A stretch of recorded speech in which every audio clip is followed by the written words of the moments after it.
याद करते हैं, उनको श्रद्धांजलि देते हैं और उनकी वीरता हमें फिर एक बार याद दिलाती है कि भारत का एक एक इंच, भारत का जमीन हमारे लिए कितनी महत्व रखती है। हमने पाकिस्तान को बार बार मुंह तोड़ जवाब दिया है। अटल जी के समय कारगिल में युद्ध के दौरान प्रधानमंत्री नरेंद्र मोदी जी के नेतृत्व में, चाहे वो सर्जिकल स्ट्राइक हो, एयर स्ट्राइक हो, और अब ऑपरेशन सिंदूर में पाकिस्तान को मुंह तोड़ जवाब देके प्रधानमंत्री नरेंद्र मोदी जी ने चेतावनी दी है कि भारत की एकता और अखंडता पे कोई आंच नहीं आने दी जाएगी।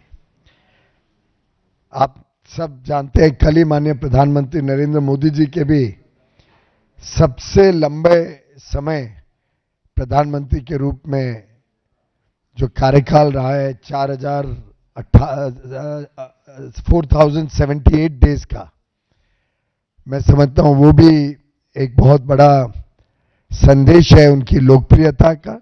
उल्टे आज ही मैं देख रहा था, फिर एक बार विश्व के सबसे लोकप्रिय नेता के रूप में माननीय प्रधानमंत्री जी का नाम फर्स्ट रैंक पर आया है मॉर्निंग कंसल्ट के इंटरनेशनल सर्वे में।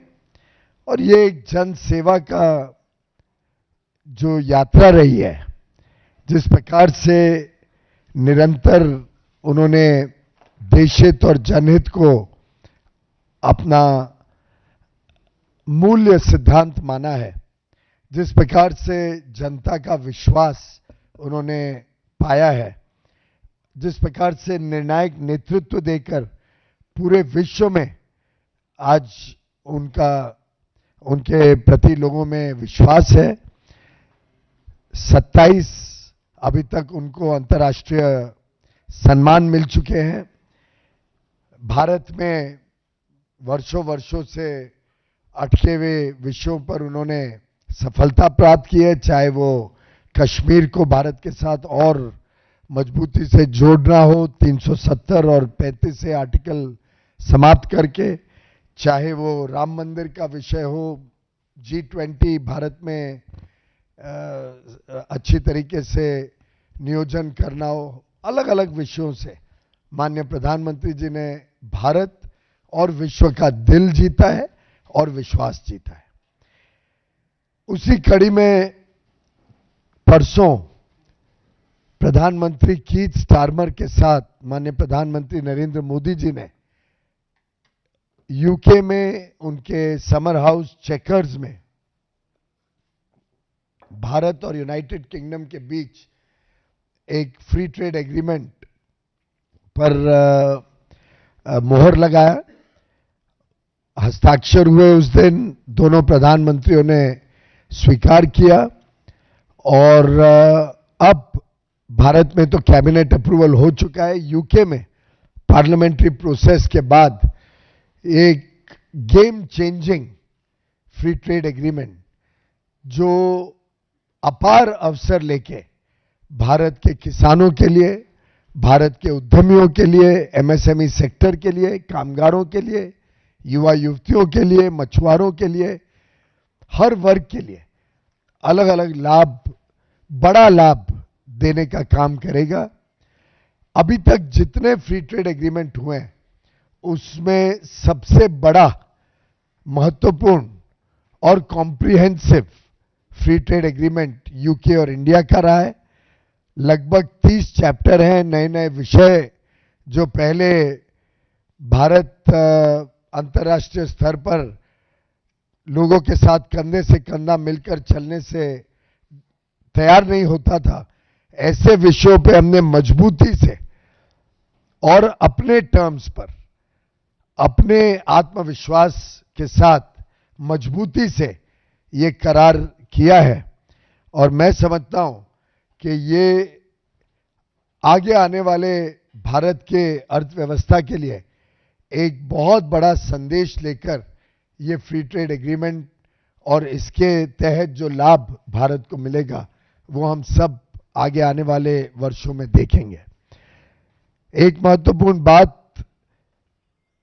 एक तरफ ये फ्री ट्रेड एग्रीमेंट एक विकसित देश के साथ है, विश्व की छठी सबसे बड़ी अर्थव्यवस्था है यूनाइटेड किंगडम। एक विकसित देश के साथ अपना विश्वास अटल हो, हम कॉन्फिडेंस के साथ नेगोशिएट करें, अपने टर्म्स पर करें। 99% हमारे जो एक्सपोर्ट्स होते हैं वो अब ड्यूटी फ्री वहां पर यूके में जा सके, प्रेफरेंशियल मार्केट एक्सेस मिले उनको, और उसके सामने हमारी जो जरूरतें हैं उन जरूरतों को हम भारत में आने दें। जिन चीजों पे हमें अपने आप को संरक्षित रखना है उसको हम संरक्षित रख पाए, जैसे कि डेयरी खोला नहीं गया है, एग्रीकल्चर में कोई सेंसिटिव आइटम कृषि क्षेत्र का खोला नहीं गया है, इथेनॉल खोला नहीं गया है। जो जो क्षेत्र भारत के लिए सेंसिटिव होते हैं उन क्षेत्रों में भारत ने अपने आप को सुरक्षित रखा है, और आदान प्रदान के भावना से एक win win free trade agreement जो दोनों देशों के हितों में है, एक ऐसा एग्रीमेंट जो समावेशी भी है, सार्थक भी है और संतुलित साझेदारी वाला, दोनों तरफा फायदा देने वाला। ये लगभग 22-23 साल की कश्मकश के बाद ये एग्रीमेंट हुआ है। तो आप कल्पना करिए, वर्षों वर्षों तक कभी चर्चा होती थी, कभी चर्चा रुकती थी, लेकिन ये एग्रीमेंट प्रधानमंत्री नरेंद्र मोदी जी के नेतृत्व में इसलिए हो पाया कि अब भारत उभरती हुई अर्थव्यवस्था है, भारत में आज अपनी क्षमताएं हैं और भारत आज किसी भी स्पर्धा से डरता नहीं है, मजबूती से आगे बढ़ता है। मित्रों, जैसा माननीय प्रधानमंत्री नरेंद्र मोदी जी ने कहा, यह समझौता मात्र आर्थिक साझेदारी नहीं बल्कि साझा समृद्धि की योजना है, और ये हम दोनों देशों को आगे चल के नए अवसर देगा। मेरे ख्याल से अलग अलग विषय तो हमने पिछले 2 दिन में देखा ही, किस प्रकार से एग्रीकल्चर और प्रोसेस फूड में हमें लगभग 95% सामान पर अब ड्यूटी फ्री एक्सेस मिलेगा। 95%। बाकी कुछ वस्तुओं में कम ड्यूटी, जिससे हम अपना एक्सपोर्ट बढ़ा सके, क्योंकि अल्टीमेटली प्रेफरेंशियल जो ड्यूटी होती है वो देखी जाती है। हमारी स्पर्धा में जो दूसरे देश खड़े हैं उनके सामने हम स्पर्धा में कैसे कम ड्यूटी से आगे व्यापार कर सके। इसी प्रकार से हमारी स्पाइसेस जो मिर्चियां हैं उनको पूरी तरीके से अब ड्यूटी फ्री एक्सेस यूके में मिलेगा। ये मैं इसलिए विशेष कह रहा हूं क्योंकि 50 लाख से अधिक साउथ एशिया के लोग यूके में रहते हैं। 18 लाख तो भारत मूल निवासी है, बाकी सब देशों को गिने तो 50 लाख। इनके सबके टेस्ट बर्ड्स, इन सब के जो रोजमर्रा के खाने की चीजें हैं वो अधिकांश भारत से जाएं, भारत के किसानों के उत्पाद को अच्छी मार्केट मिले, हम उसको यहां वैल्यू ऐड कर सके, प्रोसेस करके बेच सके, ये हमारी प्राथमिकता रही। इसी प्रकार से अब 99% जो मछुआरों का, फिशरीज का जो सामान यूके जाता है, 99% को अब ड्यूटी फ्री एक्सेस यूके में मिलेगा। तो मछुआरों के लिए भी ये बड़ी सौगात लेके ये एफटीए फाइनलाइज किया गया है। हमने हमारा टेक्सटाइल का क्षेत्र हो, हमारे फुटवेयर का क्षेत्र हो, लेदर गुड्स का क्षेत्र हो, टॉयज का क्षेत्र हो, फर्नीचर का क्षेत्र हो, जो जो लेबर इंटेंसिव सेक्टर्स होते हैं, जेम एंड ज्वेलरी है बड़े पैमाने पे पश्चिम बंगाल में, गुजरात में, महाराष्ट्र में, तमिलनाडु में बड़े पैमाने पे जेम एंड ज्वेलरी का व्यापार होता है। फार्मास्यूटिकल सेक्टर हो, दवाइयों का, इन सभी पे जीरो ड्यूटी एक्सेस के साथ अब हमारी एमएसएमईज लोकल से ग्लोबल जा पाएंगी। इसको सुनिश्चित करने का काम इस एफटीए के द्वारा किया गया है। साथ ही साथ जो जीआई प्रोडक्ट्स होते हैं, जैसे हमारी कोल्हापुरी चप्पल का किसी ने एक्सपोर्ट में डिजाइन इस्तेमाल किया, कॉमर्स मिनिस्ट्री ने तुरंत उस पर एक्शन लिया और आगे चल के कोल्हापुरी चप्पल जब एक्सपोर्ट होगी तो भारत को क्रेडिट मिलेगा, भारत के नाम से होगी कि ये भारत का जीआई प्रोडक्ट है। और बड़ी बड़ी अंतर्राष्ट्रीय कंपनियां आज इच्छा व्यक्त कर रही हैं भारत के प्रोडक्ट्स को अपने साथ जोड़कर, भारत के डिजाइन्स को अपने ब्रांड के साथ जोड़कर आज विश्व के बाजार में बेचना चाहती हैं। मेरा तो व्यक्तिगत मानना है कि कोल्हापुरी चप्पल अकेले 8-10 हजार करोड़ रुपए का व्यापार अंतर्राष्ट्रीय बाजार में कर सकती है। इतनी सुंदर डिजाइन्स हैं, इतनी, और मैंने बचपन पूरा कोल्हापुरी चप्पल पहन पहन के ही गुजारा है, तो मैं जानता हूं कि उसका कितना आकर्षण रहता है। मित्रों,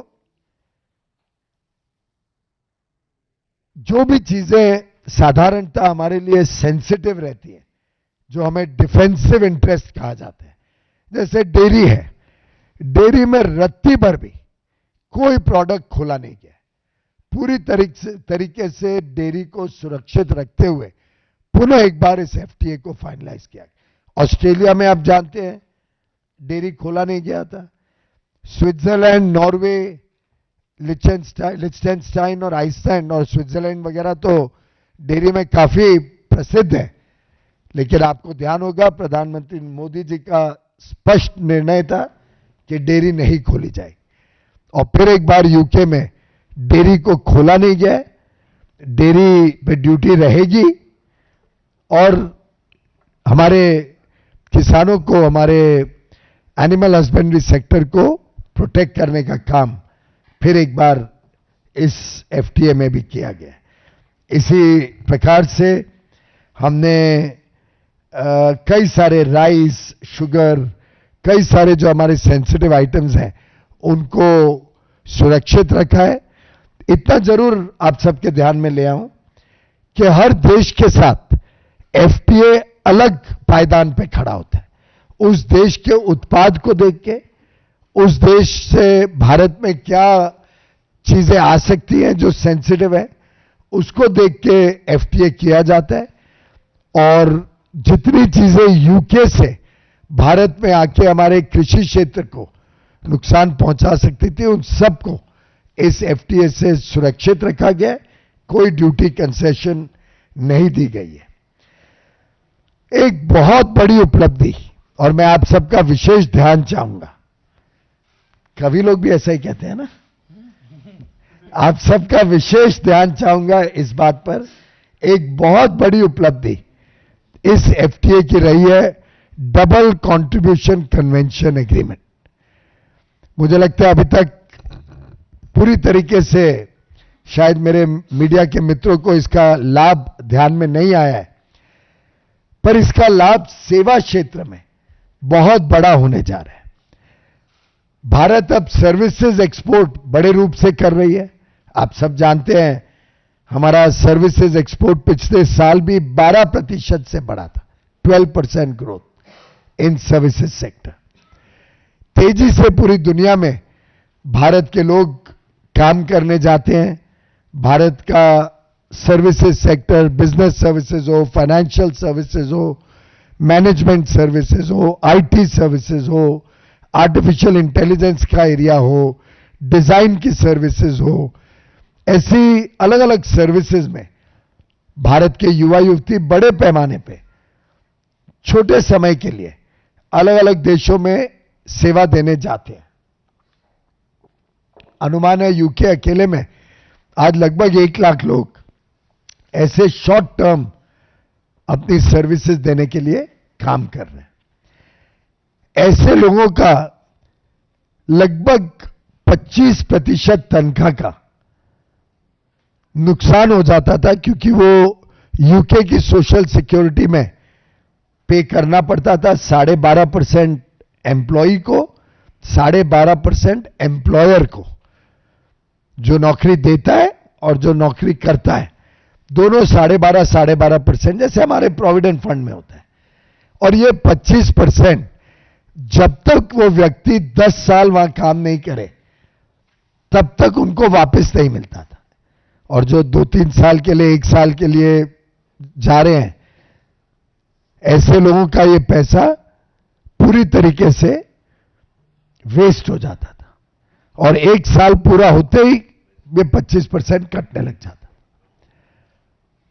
तो अब हमने ये डबल कंट्रीब्यूशन कन्वेंशन एग्रीमेंट के तहत 3 साल तक के लिए जो भी व्यक्ति यूके में सेवा देने जाएगा, इंटर कॉर्पोरेट ट्रांसफर के रूप में वहां पे काम करेगा, चाहे सॉफ्टवेयर सर्विसेज हो, कोई होटल में काम करे, कोई शेफ की तरह काम करे, कोई योगा इंस्ट्रक्टर बन के जाए, इन सभी को 3 साल तक के लिए जो ये पैसा पूरी तरीके से बर्बाद हो जाता था, उनको कुछ वापस नहीं मिलता था, अब वो पैसा वो भारत में प्रोविडेंट फंड अकाउंट में, ईपीएफओ में भरेंगे और एम्प्लॉइज प्रोविडेंट फंड उनका सुरक्षित रहेगा, उनके नाम पे रहेगा। उस पे पिछले साल तो शायद 8.25% टैक्स फ्री ब्याज भी कमाएंगे और उनके बुढ़ापे का सहारा बनेगा। उनका पैसा अब व्यर्थ होने के बदले अपनी सेविंग्स में प्रोविडेंट फंड में रहेगा। ये एक बहुत बड़ा सेवा क्षेत्र को लाभ मिलेगा। भारत की सेवा क्षेत्र बड़े रूप में यूके में अपना सेवाएं दे पाएंगी और कंपटीशन में अब फेयर कंपटीशन हो जाएगा। भारत का यूके में सर्विस देने में फेयर कंपटीशन होगा। ये पैसा वेस्ट ना होने से हमारे जो लोग यहां से जाते हैं, और आज के दिन जैसा बताया लगभग 1 लाख लोग काम कर रहे हैं, उन सबको जैसे ये फ्री ट्रेड एग्रीमेंट लागू होगा, उसी के साथ साथ ये डबल कंट्रीब्यूशन कन्वेंशन भी लागू होके उनको ये पूरी बचत होने जा रही है 3 साल के लिए। मैं समझता हूं इससे services sector, ITES, financial, professional services, management consultancy, architecture, engineering, इन सभी को और फिलिप मिलेगा और पुश मिलेगा और बड़े पैमाने पे भारत के लोग ये सेवाएं दे सकेंगे, कंपेटिटिव तरीके से स्पर्धा में खड़े हो पाएंगे। तो मित्रों, प्रधानमंत्री नरेंद्र मोदी जी के नेतृत्व में ये फ्री ट्रेड एग्रीमेंट अब भारत को पुनः एक बार विश्व के विकसित देशों के बीच व्यापार के अवसर के साथ खोल रहे हैं। आपको ध्यान होगा, कांग्रेस की सरकार, यूपीए की सरकार जब थी, वो एफटीए करते थे आसियान के देशों के साथ, वो एफटीए करते थे ऐसे देशों के साथ जो खुद हमारे साथ स्पर्धा कर रहे हैं। वो हमारे भारत के बाजार ऐसे देशों के लिए खोलते थे और जीरो ड्यूटी करते थे जो भारत में अपना सामान सस्ते में बेच के भारत की मैन्युफैक्चरिंग को नुकसान पहुंचाए। और हमने देखा है कई बिजनेस ऑर्गेनाइजेशंस, चेंबर्स, एमएसएमई के नेता कई बार ये बोल चुके हैं कि जिस प्रकार के एफटीए यूपीए के समय हुए थे वो देश के हित में नहीं थे, देश को हानि पहुंचाते थे। प्रधानमंत्री नरेंद्र मोदी जी ने जो एफटीए किए हैं, मॉरिशस, ऑस्ट्रेलिया, एफ्टा की 4 कंट्रीज, स्विट्जरलैंड, नॉर्वे, लिechtenstein और आइसलैंड, यूएई, अब यूके, हमारी बातचीत अन्य विकसित देशों के साथ चल रही है। भारत अब ऐसे देशों के साथ एफटीए करता है सूझबूझ और समझदारी के साथ, जहां हमारी स्पर्धा नहीं है। We do not compete with each other, we complement each other. और इसी कड़ी में ये भारत को अमृतकाल में एक विकसित देश, विकसित भारत बनाने के लिए एक नया एक मोड़ और एक पायदान के रूप में ये यूके भारत एफटीए सीटा comprehensive economic and trade agreement काम करेगा, ऐसा हमारा पूरा विश्वास है। और विकसित भारत और आत्मनिर्भर भारत को और मजबूती देने के लिए, मेक इन इंडिया प्रोग्राम को और बल देने के लिए एंड लोकल को ग्लोबल लेके जाने के लिए ये एक मील का पत्थर साबित होगा। बहुत बहुत धन्यवाद। संजय शर्मा। मेरा सवाल है, एजुकेशन सेक्टर में भी इसमें कुछ चीजें हुई हैं जो डील हुई आप लोगों की, एजुकेशन सेक्टर को भी खोला गया, ओपन किया गया, इसकी भी पार्ट रहा है। एजुकेशन में आप सब जानते हैं कि नेशनल एजुकेशन पॉलिसी 2020 के तहत हमने ऑलरेडी काफी परिवर्तन किया है पुरानी सोच को, जो वास्तव में भारत की एजुकेशन सिस्टम्स को विश्व स्तरीय बनाने जा रहे हैं। अभी तक 6 यूनिवर्सिटीज यूके की ऑलरेडी भारत में कैंपसेस लगाने का काम शुरू कर चुके हैं। एक गिफ्ट सिटी में भी यूनिवर्सिटी हाल ही में शुरू हुई है और आस्ते आस्ते ड्यूअल डिग्रीज और जॉइंट डिग्रीज देने का काम ये यूनिवर्सिटीज करेंगी, जिससे भारत के बच्चों को विदेश जाके पढ़ने के बदले कुछ समय विदेश भी जाएंगे, कुछ समय भारत में करके ऐसे ड्यूअल डिग्री, जिससे शिक्षा भी सस्ती होगी और शिक्षा और अच्छी होगी। तो वो नेशनल एजुकेशन पॉलिसी के तहत मोदी जी ने ऑलरेडी रास्ता खोला है। एफटीए का लाभ ये होता है कि ये एक स्टेबल और प्रेडिक्टेबल एनवायरनमेंट क्रिएट करती है। तो जो लोग आना चाहते हैं, निवेश करना चाहते हैं, जो लोग एजुकेशन में आना चाहते हैं, जो यहां पे आके इंडस्ट्री लगाना चाहते हैं, उन सबको एक कॉन्फिडेंस आता है कि दोनों देश के रिश्ते बड़े अच्छे हैं, ड्यूटी स्ट्रक्चर स्टेबल रहेंगे, चेंज नहीं होंगे, सप्लाई चेन्स और मेक इन इंडिया में दोनों में अगर वो निवेश करते हैं और भागीदारी करते हैं तो उनको सुरक्षित महसूस होता है। ऐसे ही एजुकेशन को भी अभी सुरक्षित महसूस होगा भारत आके यहां पे कैंपस सेटअप करना। अरुण CNN।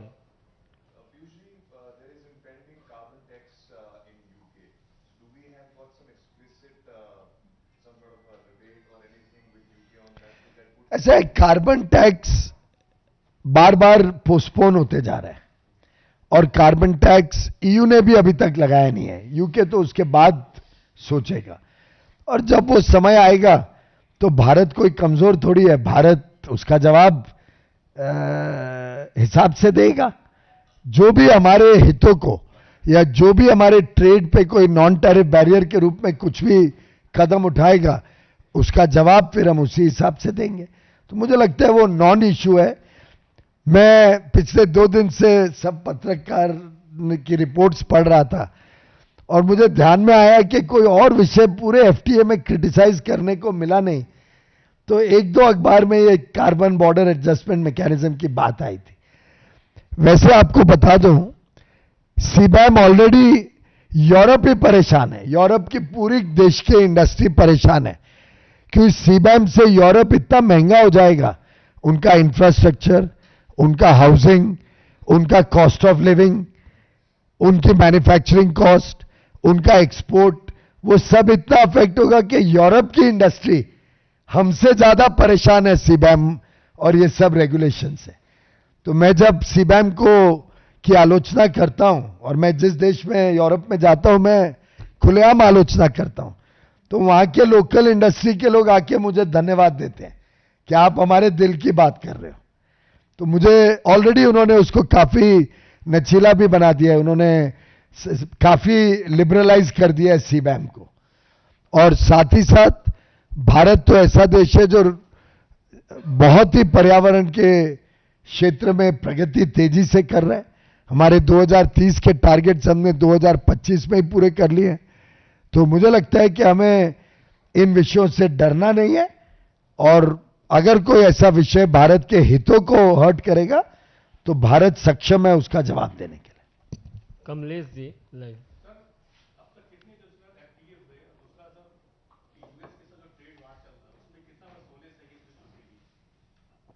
कितना वो तो ठीक है। और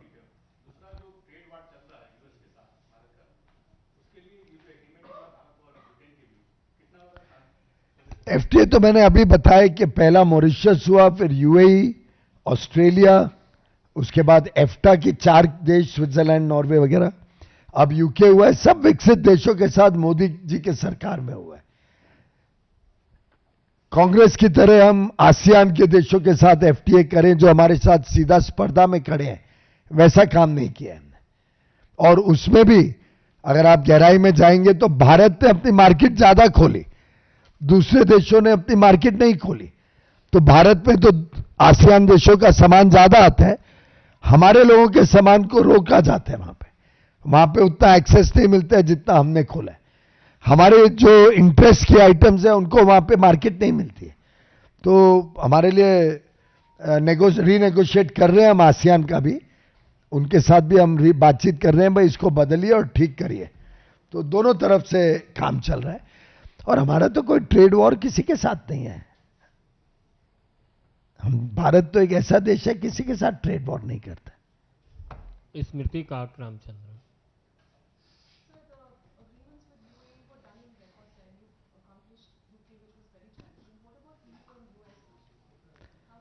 All are progressing at the right speed, with the right intent and in the right direction. गौरव।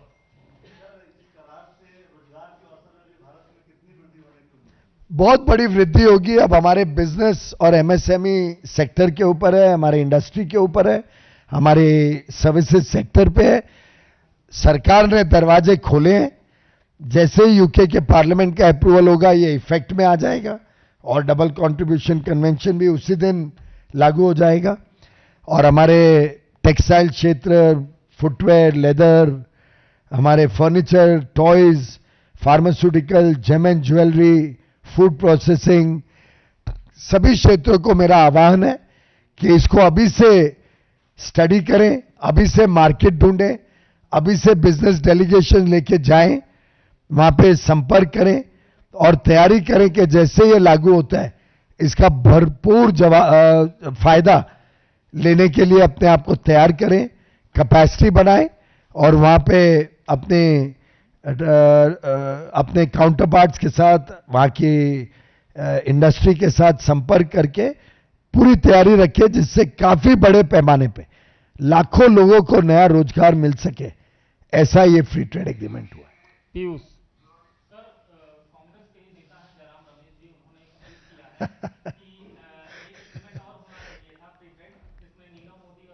कोई और व्यक्ति कांग्रेस ढूंढे, मैं उनके ट्वीट देखता हूं, अब तो हंसी आने लग गई है।